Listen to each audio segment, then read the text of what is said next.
Treasury has released a new analysis about our ageing population. It warns that as superannuitants become a larger share, the public purse will be stretched further and further.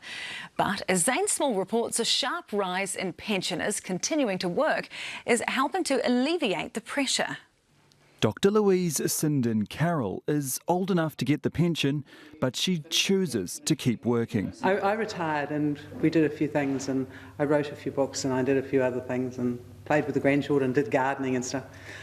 I got bored. After a career working in public policy and human rights, she came out of retirement to work for an organisation that advocates on behalf of people her age. I think there are a lot of people like me out there now who are not ready to retire. She's right. Treasury has published a report showing a sharp rise in pension-age people staying in the workforce.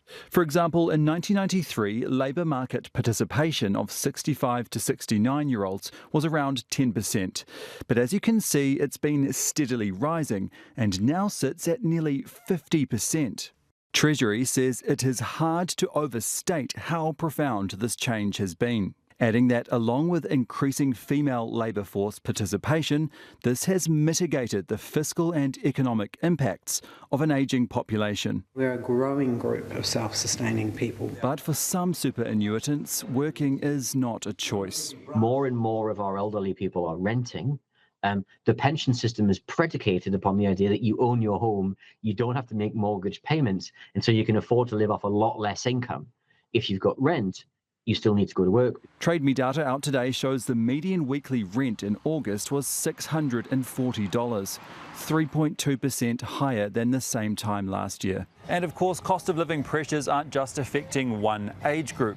Recruitment agency Robert Half today released the findings of a survey of 500 full-time workers across New Zealand. And it found that 42% of them said a second job was necessary to meet their financial needs. Particularly where they're in insecure work. And as a consequence, they need to take on more than one job to make sure they've got enough hours. For Louise, though, it's not just about money. Employment has given her a sense of purpose outside the home. Every avenue that is available to a younger person is available to me, whilst I'm competent and able to cope. And I don't see any limits to what I wish to do in my life. So she'll keep on working, just like many others her age.